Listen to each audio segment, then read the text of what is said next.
हमारा चैप्टर यहाँ पे चल रहा है कोरिलेशन। कोरिलेशन में जो मेथड हम चला रहे हैं इस टाइम पे वो चल रहा है बेटा हमारा कार्ल पियर्सन मेथड। उसका थर्ड पॉइंट है आपका, यानी थर्ड फॉर्मूला है बेसिकली क्या, स्टेप डेविएशन। तो स्टेप डेविएशन बेसिकली जो आपका शॉर्टकट मेथड का फॉर्मूला है उसी को थोड़ा सा और अपग्रेड किया जाता है इसके अंदर। यहाँ पे देखेंगे फॉर्मूला क्या बनेगा बच्चे। अब कोरिलेशन को डिनोट करते हैं बच्चे हम आर से। फॉर्मूला होता है इसका सिग्मा dx डैश इंटू में dy डैश माइनस में sigma dx dash multiply by sigma dy dash upon में n under root sigma dx dash का स्क्वायर माइनस में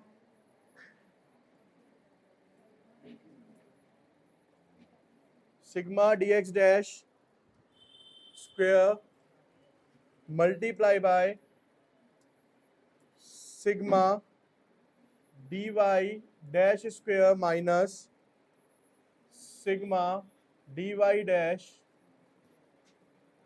का होल स्क्वायर। ठीक है, ये बच्चे इसका एक फॉर्मूला होता है। अब फॉर्मूले के अंदर ना देखो लास्ट क्लास में भी हमने ये करा था, बस नई चीज क्या है यहाँ पे dx डैश।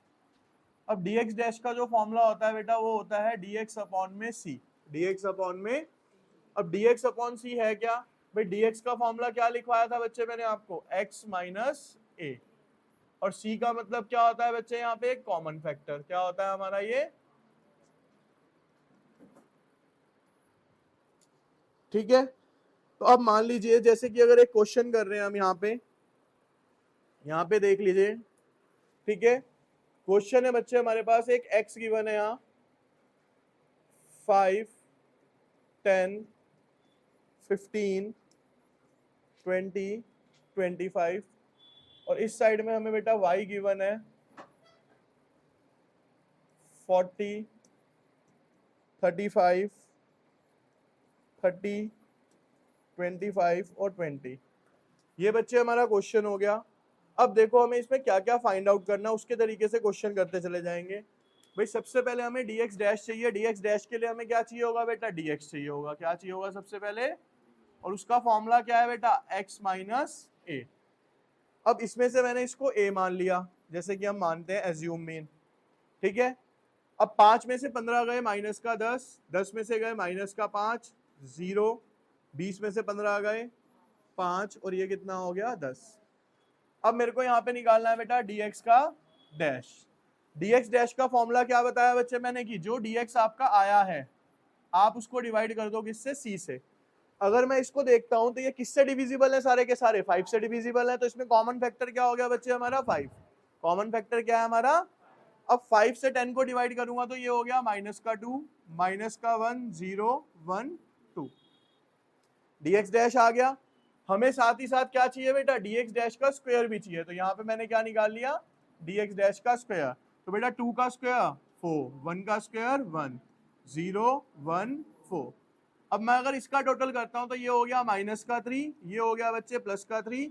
तो sigma dx dash is equal to 0। Sigma dx dash कितना आ गया बच्चे हमारा यहाँ पे 0। और अगर dx डैश के स्क्वायर की बात करें तो 4 और 1 5, 4 और 1 5, तो sigma dx dash square is equal to 10। Clear, clear है ये सबको। अब इसके बाद अगेन y वाले फॉर्मेट पे आएंगे तो सबसे पहले मेरे को क्या चाहिए बेटा, dy का फॉर्मूला क्या है, y माइनस a। तो बेटा इसमें मैंने मान लिया 30 को एज्यूम मीन। तो 40 में से 30 गए माइनस 10, माइनस 5, 0, 25 में से 30 गए 5, 20 में से 30 गए, सॉरी ऊपर वाले तो आएंगे सारे किसके, पॉजिटिव के, 10, 5, 0, 25 में से गए माइनस 5, 20 में से 30 गए माइनस का।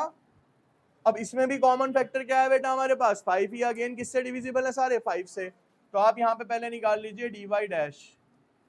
कैसे निकलेगा, y माइनस a अपॉन में c।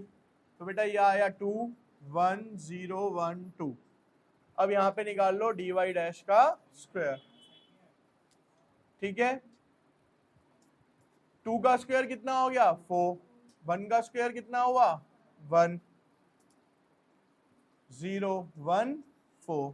अगेन बेटा ये हो गया माइनस का 3, ये हो गया प्लस का 3, तो सिग्मा dy डैश आ गया 0, सिग्मा dy डैश का स्क्वायर आ गया 10। ठीक है, अब देखिए बच्चे यहाँ पे, अब वैल्यूज पुट करते हैं फॉर्मूले के अंदर। आर, सबसे पहले एक चीज और रह गई बेटा हमारी निकालनी, यहाँ पे क्या, sigma dx dash into dy। तो देखो dy डैश कितना है ये रहा, dx डैश कितना है ये रहा, मल्टीप्लाई कर लो, -2 इंटू 2 कितना हो गया माइनस का 4। ऐसे बेटा यहाँ 1 है, वहां पे -1 है, ये कितना हो गया माइनस का 1, 0, यहाँ पे क्या है -1, वहां पे भी क्या है 1, तो ये कितना हो गया -1, 2 को इससे अगर कितना हो गया ये माइनस का 4। तो बेटा ये कितना आ जाएगा अब आपका यहाँ पे माइनस का 10, sigma dx dash into dy dash is equals to minus का 10। अब फॉर्मूले में वैल्यूज पुट करिए। देखो बच्चे dx डैश और dy डैश कितना आया मेरे पास माइनस का 10, minus sigma dx dash 0, sigma dy dash 0, n कितना है 5, n नंबर ऑफ टर्म्स होते हैं, कितने हैं बेटा हमारे पास 5। अब इसके बाद हम अंडर रूट में जाएंगे, यहाँ पे सिग्मा dx डैश का स्क्वायर कितना आया बेटा 10, माइनस dx डैश कितना था 0 अपॉन में 5, मल्टीप्लाई बाय dy डैश का स्क्वायर कितना आया था 10, माइनस 0 अपॉन में n। ठीक है, अब देखो बेटा ऊपर क्या बचा माइनस का 10। क्लियर, ये वाला सारा का सारा पोर्शन ध्यान से देखना बच्चे, अब इधर ये पूरा का पूरा पोर्शन 0 हो गया क्योंकि यहाँ 0 था, ये वाला पोर्शन 0 हो गया और ये वाला पोर्शन भी क्या हो गया बेटा आपका पूरा का पूरा। बचा क्या मेरे पास यहाँ पे √10 इंटू में अंडर रूट, तो जब इसे सॉल्व करूंगा तो ये क्या आ जाएगा बाहर 10, 10 से 10 काटेंगे कितना आ गया माइनस का 1। बच्चे इधर देखिए, आपका इस चैप्टर के अंदर जो नेक्स्ट मेथड आता है कोरिलेशन फाइंड आउट करने के लिए, वो आता है स्पेयरमैन्स रैंक कोरिलेशन, और 6 मार्क्स के लिए वेरी वेरी इंपॉर्टेंट क्वेश्चन लगाओ आप इसको, जो एग्जाम में पूछा जाता है। इसको बेटा जब हम फॉर्मूला लिखते हैं इसका, तो इसके लिए लिखा जाता है RK 1 - 6 sigma d square upon में n³ माइनस में n। ठीक है, अब बहुत ध्यान से समझो यहाँ पे, भाई आपको n भी पता है 6 सब पता है, ये d क्या है। ठीक है बच्चे, यहाँ पे जब d की बात करी जाती है तो d का फॉर्मूला होता है बेटा हमारा रैंक 1 माइनस में रैंक 2। ठीक है, रैंक अभी मैं आपको दिखाऊंगा किस तरीके से फाइंड आउट की जाती है, क्या होती है रैंक। अभी जैसे बच्चे हमारे सामने एक क्वेश्चन है, कहता है कि एक जज है यहाँ पे x,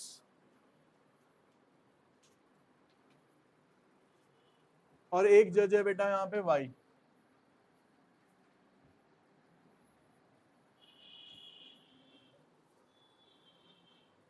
वन 2 3 4 5 6 7 8 9 10।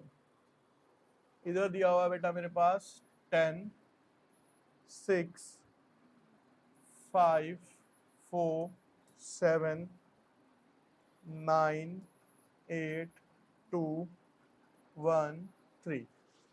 ठीक है, अब बेटा यहाँ पे जो चीज सिखा रहा हूँ ना, ये सबसे इंपॉर्टेंट चीज है।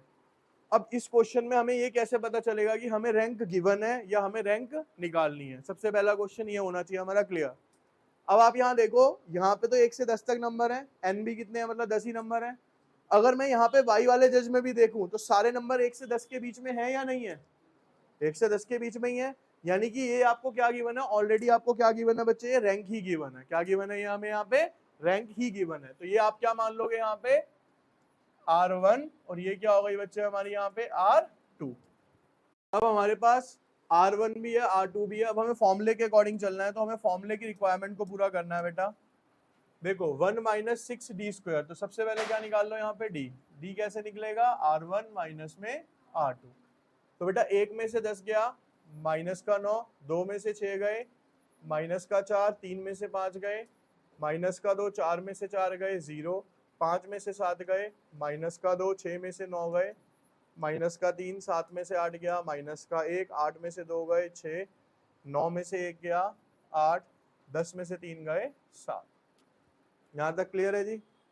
अब इसके बाद क्या चाहिए मेरे को यहाँ पे d का स्क्वायर, तो 9 9 जा 81, 16 4 0 4 9 1 36 64। अब इसका बेटा जब मैं यहाँ पे सम अप करता हूँ तो sigma d² is equals to 264 आ रहा है। ठीक है जी। अब आप इसकी वैल्यू फॉर्मूले में यहाँ पे पुट कीजिए, R K is equals to 1 minus 6 sigma d², कितना है बेटा वो 260 अपॉन में n का क्यूब। n कितना है बेटा मेरे पास 10, 10 का क्यूब माइनस में n यानी कि 10 इज इक्वल्स टू 1 माइनस 6 की मल्टीप्लाइज उससे कर लीजिए आप 264 से, तो ये आ रहा है 1584। 1584 10 का क्यूब कितना होगा बेटा 1000 माइनस में 10, 1 माइनस 1584 अपॉन में ये कितना हो गया बच्चे यहाँ पे 990। कितना आ गया यहाँ पे 9। अब जब ये 990 आया, इसको यहाँ पे बेटा हम डिवाइड करेंगे तो ये आएगा 1.6, तो 1 में से 1.6 गए तो 0. ये क्या हो गया बच्चे आपका यहाँ पे आंसर आ जाएगा। ठीक है, इजी है ये लास्ट मेथड के कंपैरिजन। ये एक तरीके से क्या हो गया, when rank is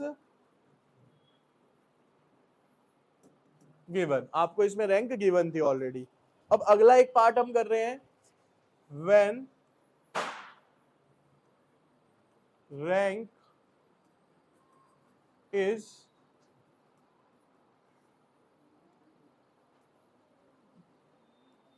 not given, जब आपके पास रैंक गिवन। अब आपके पास मान लीजिए बेटा क्वेश्चन गिवन है यहाँ पे x, वो दिया हुआ है 15 17 14 13 11 12 16 18 10 9, और यहाँ पे बच्चे हमें y गिवन है, y गिवन है मेरे को 15 12 4 6 7 9 3 10 2 5। अब यहाँ पे हमें कैसे पता चलेगा कि सर ये रैंक गिवन है या नहीं गिवन है, इसको समझते हैं थोड़ा सा। अब इसको देखो बेटा, सबसे पहले हम देखेंगे ना तो ये दोनों जगह पे नंबर्स कितने गिवन है, हमें n कितना है 10 है इसके अंदर। लेकिन आप पहले वाले में देखो, क्या ये जो संख्याएं हैं ये 1 से 10 के बीच में है, नहीं है। ये नंबर्स 1 के 10 के बीच में है, नहीं है। तो इसका मतलब ये रैंक गिवन, रैंक क्या होगी, मतलब अगर 10 नंबर की रैंक है तो वो कैसे होनी चाहिए बेटा, 10 बच्चों को अगर मैं रैंक दूंगा तो 1 2 3 4 5 7 10 के बीच में ही होगी ना। अब ये नंबर तो 10 है, लेकिन कोई 17 है, कोई 18 है, कोई 20 है, तो ये रैंक नहीं है, ये पहचान हो गई। अब इसकी रैंक कैसे बनेगी वो देखते हैं हम। यहाँ पे रैंक बनाने का सिंपल सा तरीका है, अगर मैं R1 लिखता हूँ यहाँ पे, दो तरीके हैं, या तो असेंडिंग से दो या डिसेंडिंग से दो। अगर मैं असेंडिंग से देता हूँ, सबसे छोटा नंबर आया 9, मैंने इसको रैंक दे दी कितनी 1। 9 के बाद कितना आया 10, क्या रैंक दे दी बेटा 2। उसके बाद 11 3 12 4 13 5 14 6 7 8 9 और ये 10। अब ये क्या दे दी मैंने इसको, एक तरीके से रैंक दे दी यहाँ पे। क्लियर है। अब ऐसे ही R2 निकालेंगे यहाँ पे, सबसे छोटा नंबर क्या है 2, तो 1, उसके बाद 3 4 5 6 7 8 9 10, ये इसकी रैंक हो गई। अब आपके पास R1 आ गया, R2 आ गया, फॉर्मूला लगाइए कीजिए।